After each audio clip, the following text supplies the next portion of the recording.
오늘부터 10단계 강의를 시작하도록 하겠습니다. 계속해서 자신을 돌아보아 잘못이 있을 때마다 즉시 시인했다. 회복이란 무엇인가? 많은 정의들 가운데 오늘은 회복이란 일생 동안 지속되어야 할 영적인 여행길이라는 말씀을 드리기를 원합니다. 왜냐하면 우리가 중독자의 본능과 죄성을 버리고 주님께서 가르쳐 주시는 건강한 새로운 생활 방식을 배우고 또 실생활에 적용할 수 있게 되는 것은 시간이 걸리는 작업이기 때문에 그렇습니다. 그러므로 우리들이 구체적으로 집중적인 노력이 없이는 우리의 내면에 변화되는 것은 지극히 작은 부분에 지나지 않습니다. 중독 행위를 그만두게 되면 누구에게나 거의 자동적으로 일어나는 변화가 있습니다. 예를 들면 건강 상태가 좋아지는 것, 직장이 생기는 것, 이제는 더 이상 제일에 드나들지 않아도 되는 것, 이런 것들입니다.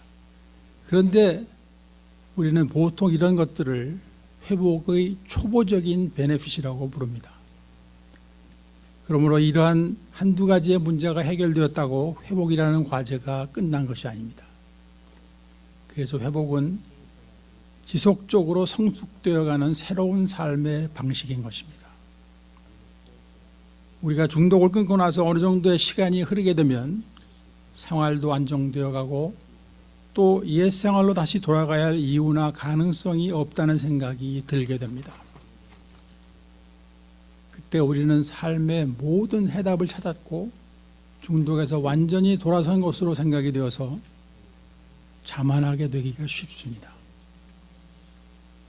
그러나 우리가 정신을 차리고 자신을 정직하게 살펴보게 되면 아직도 내가 나의 삶의 주인이 되어 모든 것을 주관하고 있다는 사실을 발견하게 됩니다.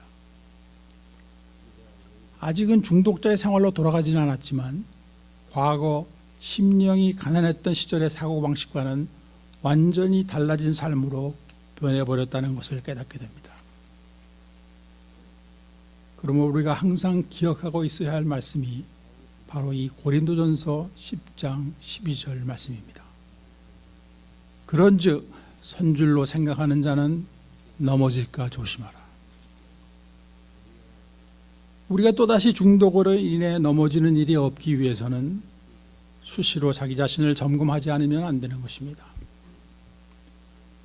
나는 이제 절대로 중독자의 생활로 돌아가지 않을 거야 하고 외쳤던 사람들이 지금 이 시간에 어디서 무엇을 하고 있는지를 알게 된다면 여러분은 놀라실 것입니다. 그래서 우리가 디디는 발걸음마다 그곳에 장애물이 있는지 또는 진흙탕인지를 살피는 작업을 게을리해서는 안 되는 것입니다. 회복은 우리의 삶 속에서 닥쳐오는 여러 가지 문제들 속에서도 우리를 평강으로 인도하시는 하나님의 말씀과 또 중독자가 지켜야 할 삶의 원칙들을 실천하면서 정직하고 겸손한 삶을 하루하루 살아가는 것입니다. 혹시 여러분들의 삶 가운데 평강을 잃어버리셨습니까? 이것은 가족분들에게도 해당되는 질문입니다. 평강이 깨어져 있다는 것은 어디엔가 고장이 나 있다는 증거입니다. 이것은 우리가 몸에 통증을 느끼게 되면 어디엔가 문제가 생긴 것이나 마찬가지입니다. 무리를 했거나 상처가 났거나 병이 생겼다는 증거이죠. 이럴 때 우리는 정확한 진단과 처방이 필요하게 됩니다. 왜 평강이 깨어지게 되었는가? 왜 나의 삶 속에서 기쁨이 사라지고 말았는가? 그 원인을 우리가 주변 환경에 의한 것이라고 생각하기가 쉬운데 실상은 나의 내면의 건강 상태에 문제가 생긴 것입니다. 그러므로 나의 현 위치는 어디이며 또 어디를 향해 가고 있는가 하는 질문의 해답은 나의 내면 상태와 또 나의 행동의 진정한 동기를 깨닫게 되어야 해답이 나오게 될 것입니다. 우리가 배우고 실천하기를 원하는 12단계는 우리를 얽매임에서 자유함으로 인도하여 주시는 하나님의 은혜에 관한 것이며 지극히 성경적인 훈련입니다. 우리에게 얽매임이란 중독 하나만을 말하는 것이 아닙니다. 자신이 설계하고 공사하고 그리고 자기 스스로가 그 속에 들어가 앉아 있는 모든 감옥들을 포함시켜야 됩니다. 그것은 바로 탐욕, 분노, 교만, 쾌락주의, 이기주의, 성적인 문란, 자기연민, 그리고 자기 중심적 생각과 행동들이 바로 나를 얽매고 있는 감옥인 것입니다. 이런 것들이 계속 자라나도록 내버려 두고 있다면 이제 그 감옥은 조만간 우리들의 무덤이 되고 마는 것입니다. 그러므로 현재 나의 위치와 또 어디로 향해 가고 있는지 그 정확한 방향을 항상 파악하고 있어야 우리들의 회복 생활에서 절대적으로 필요한 요소를 채울 수가 있는 것입니다. 이제 남아있는 10단계, 11단계, 12단계는 우리들의 회복의 여정 가운데서 하나님을 향한 믿음과 교제가 더욱 깊어져 가는 과정입니다. 그리고 그와 함께 내가 새롭게 소유하게 된 것들, 즉 하나님께서 나에게 주신 선물들을 다른 이들과 기쁨으로 나누는 것을 실천하는 훈련인 것입니다. 저에게도 이와 같은 것이 부족하였기 때문에 5년 반 만에 첫 번째 회복이 망가지고 말았습니다. 한참 세월이 흐른 후에 두 번째 리커버리가 시작되면서 변하게 된 것들이 여러 가지가 있는데 그 중에 하나는 저의 행동 반경이 넓어졌다는 것입니다. 이 행동 반경에 대한 설명을 해드리기 위해서 저의 간증을 잠깐 말씀드리기를 원합니다. 저의 소년 시절에는 자유가 없다는 것이 가장 큰 불만이었습니다. 그런데 제가 고등학생이 되면서 나의 불만들을 내 방법대로 해결하려는 시도를 하게 됩니다. 그것은 간단해요. 결국 하지 말라는 거 하고 하라는 거 하지 않는 쪽을 선택한 것입니다. 술, 담배를 하면서 극장, 당구장을 드나들고 가출과 무단결석으로 인해서 정학도 여러 차례 받게 되었습니다.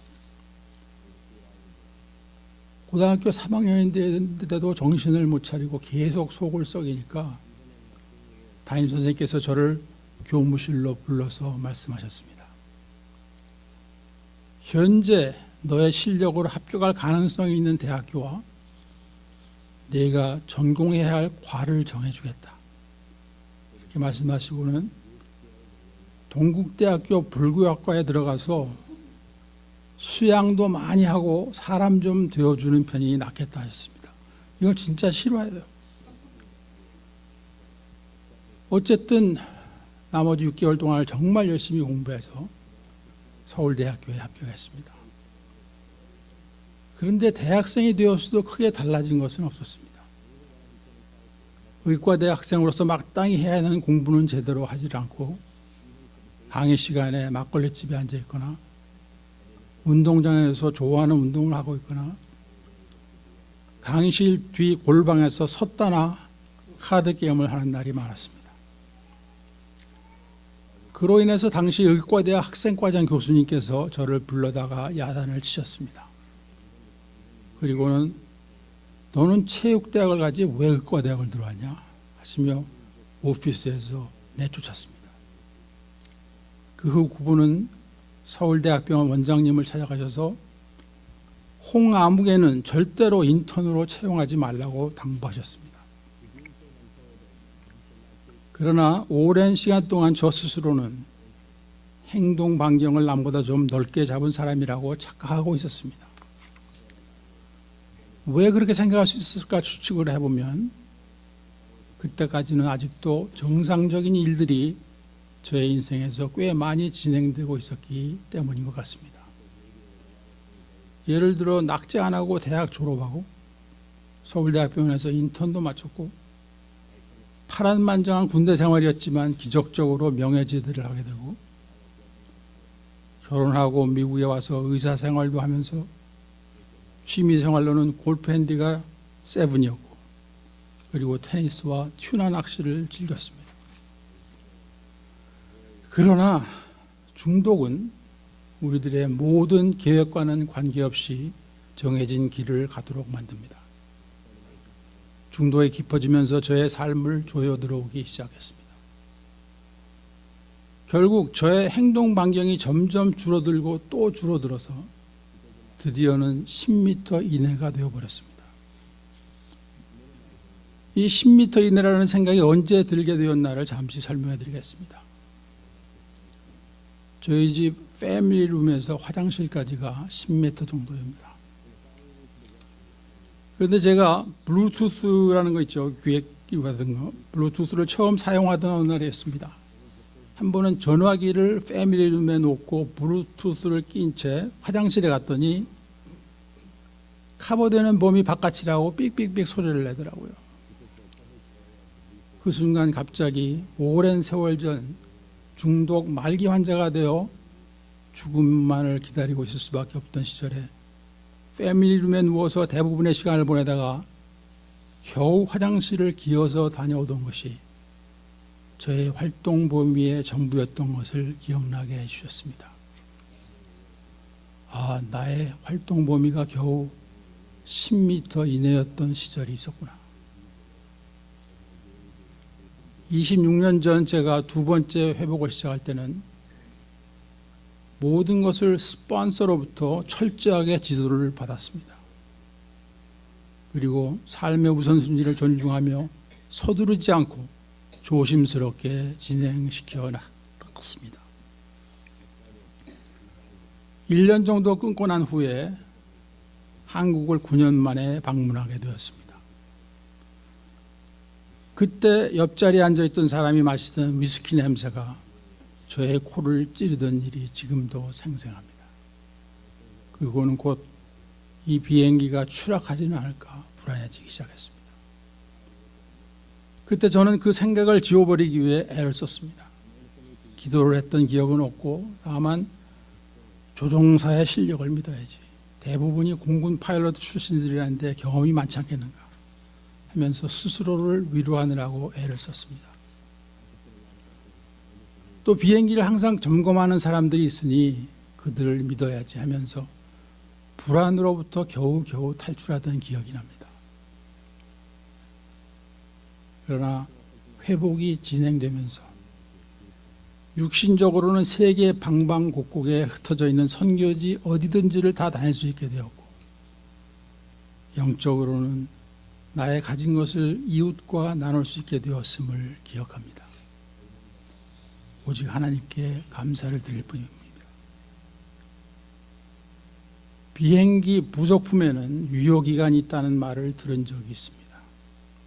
우리가 눈으로 볼 때는 괜찮아 보여도 일정 기간이 지나게 되면 무조건 새 것으로 갈아 끼워야 한답니다. 그런데 이런 예방 차원의 투자는 낭비가 아니라 우리가 알지도 못하는 가운데 수많은 사람들의 생명을 구해오고 있었던 것입니다. 이와 마찬가지로 우리들의 회복도 그 생활의 유지와 발전 그리고 재발의 방지에 투자를 필요로 하는데, 그것이 바로 10단계와 11단계 그리고 12단계입니다. 우리의 회복이 이 수준에 이르게 되면 우리가 유지하고자 하는 건강이란 삶의 모든 면에서의 건강을 말합니다. 첫 번째로 우리의 육신도 보살펴야 합니다. 회복이 이 정도 진전되었다면 대책 없이 음식을 마구 먹는 일도 사라져야 하는 것입니다. 여기 몇 분 앉아 계신데. 그리고 담배 피우던 사람들은 끊게 돼요. 그리고 운동도 정기적으로 하게 되고 가끔 건강검진도 받는 정도의 관심이 생겨야 합니다. 둘째로 정서적으로도 안정을 이루어 나가야 합니다. 우리는 한순간에 어떻게 변해버릴지 모르는 예측할 수 없는 사람으로 계속 남아 있어서는 안 되는 것입니다. 그리고 건설적인 취미 생활도 한두 가지는 있어야 합니다. 세 번째로 인간관계의 발전입니다. 이것은 첫째로 건강한 인간관계가 무엇인지를 깨닫고 실천할 수 있게 되는 것입니다. 건강한 관계란 일방적인 관계가 아니라 상호 존중의 관계입니다. 이용만 하는 관계가 아니라 서로를 섬기고 베푸는 관계입니다. 이것은 가족, 교회, 회복 모임, 직장, 세상 어디에서든지 다 적용되어야 하는 이야기입니다. 두 번째로 나에게 진정한 친구가 있는가입니다. 여러분, 술을 마시기 위해서 만나는 친구는 진정한 친구라고 할 수가 없습니다. 진정한 친구란 나를 사랑하고 내가 잘 되기를 진정으로 바라고 있는 친구입니다. 이 법칙은 쌍방에게 마찬가지로 적용이 됩니다. 제가 대학생 시절부터 가장 가깝게 지내던 두 명의 친구가 있었습니다. 그때 동창들은 우리를 삼총사라고 불렀습니다. 걔네들은 나중에 제가 마약을 한다는 사실을 알고는 너무나도 슬퍼했습니다. 어떻게 해서든지 저를 도와주고 싶어 했는데 방법이 없었습니다. 어느 날 그 두 친구는 눈물을 글썽이며 저에게 이렇게 호소했습니다. 우리가 어떻게 해서든지 너에게 매일이라도 술을 사줄 테니까 제발 마약만은 그만둘 수 없겠니? 물론 현재 우리가 알고 있는 중독과 회복의 원칙에 비춰볼 때 맞지가 않는 이야기지만 저는 지금도 그 친구들이 저를 얼마나 사랑하고 또 얼마나 제가 잘 되기를 간절히 바라고 있었는지를 느낄 수가 있습니다. 사랑하는 여러분, 우리가 망하는 길로 가도록 내버려 두고 있는 사람은 진정한 친구가 아닙니다. 그러므로 지금까지 우리가 만나고 또 사귀어오던 모든 사람들을 정리해야 될 필요가 있습니다. 또 그렇게 할 수 있어야 합니다. 만약에 비행기가 나쁜 날씨에도 계속 상관하지 않고 이륙을 하다 보면은 조만간 추락하게 되어 있습니다. 그래서 우리에게는 교회와 회복 모임에서 새로운 믿음의 친구들, 회복의 친구들이 생겨나야 하는 것입니다. 네 번째로 경제적인 상태도 건강해져야 합니다. 무슨 이야기인가? 이것은 첫째로 특별한 경우를 제외하고는 경제적으로 자립이 되는 것이 보통입니다. 빚도 대개는 청산된 상태입니다. 두 번째는 낭비나 사치를 하지 않으면서 사는 방법을 배우게 됩니다. 즉 예산의 밸런스가 맞아야 한다는 것이죠. 감사의 집에 계신 분들 가운데 제가 파이낸셜 리포트를 작성해 보도록 부탁하는 경우가 간혹 있습니다. 그 이유는 우리는 왜 돈을 낭비하고 있는가? 또는 왜 부두세 노릇을 하는가? 왜 사치를 해야만 하는가? 정직하게 살펴보기 위해서입니다. 사치는 꼭 명품으로 치장하는 것을 말하는 것이 아닙니다. 자신의 수입에 알맞는 지출을 하지 못하게 되면 그것은 과소비가 되는 것입니다. 이런 모든 것들이 우리들의 내면적인 문제에 의한 결과일 수가 있는 것입니다. 그래서 우리는 돈에 지배당하는 사람이 되지 않기 위해서 계획을 세우고 또 그 계획대로 지출을 하게 되는 것입니다. 다섯 번째로 우리는 영적인 건강과 성숙함을 유지하기를 원합니다.